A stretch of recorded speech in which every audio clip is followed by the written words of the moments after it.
So the game, the second doubleheader of the season opener, was between the Houston Rockets and the Golden State Warriors. And pretty much what I took from that game is the Rockets, despite the losses of Patrick Beverly, Lou Williams, and some other key role players that they had coming off the bench in their secondary, the Rockets is still one of the main teams who can pretty much outshoot the Warriors. If not so outshoot, but just as much, pretty much be up there evenly. They're evenly matched offensively with the Warriors when it comes to 3-point shooting, playmaking abilities, and so forth. And that just showed last night. Then you still get guys like Aaron Gordon coming off the bench, and this guy is still giving you 20 plus. Like last night, he had 24 points. I'm sorry, and he went 1-1. Then you got guys like PJ Tucker stepping up, and then Mahabute. This guy, I seen him last night knocking down consistent threes and also going to the bucket. Then you get Capella. He was playing big, 12 points, 4 rebounds, and affecting the games in different ways. Chris Paul, who didn't really fit in offensively, he only had 4, but he affected the games in other ways. 11 assists, 8 rebounds, and of course James Harden is going to be James Harden, 27, 10, and 6.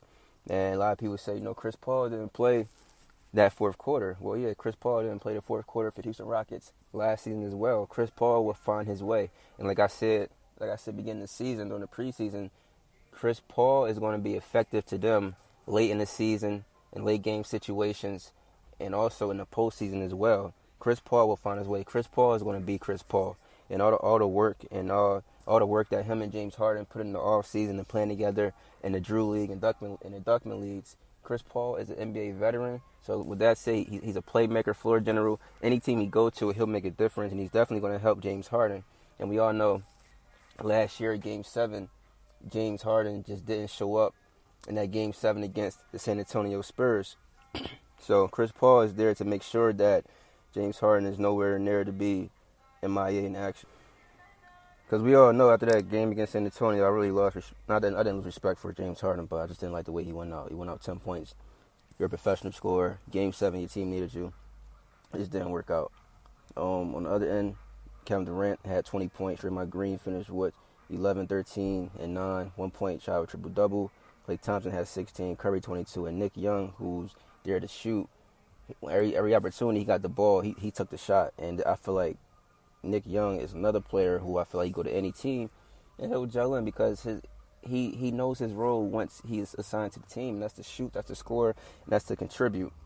I'm not gonna say that the Golden State Warriors losing their first game of the season, them going 0-1, is pretty much put their season in jeopardy, or it's a surprise or a panic. They won against a good offensively sounded team in the Houston Rockets. And with that being said, I feel like the only other team in the Western Conference that can outshoot the Warriors and match up perfectly with the Warriors are the Oklahoma City Thunder, another team who I feel like with the pieces that they have right now, they will have success in late game situations, late in the season, and definitely in the postseason.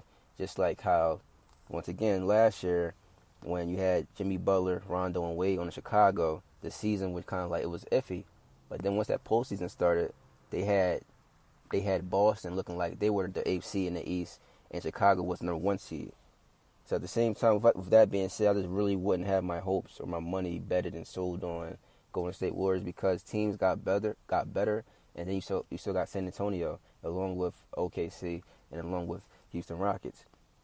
Kevin Durant did hit a game-winning shot, but at the end of regulation, it didn't count it once the referees had reviewed it. I feel like the Houston Rockets got lucky. And also with Draymond Green being out. Now, I know Draymond Green, he's not a big offensive-sounding guy, but he's big defensively. And also, shout out to Kevin Durant. He made some key blocks down the stretch.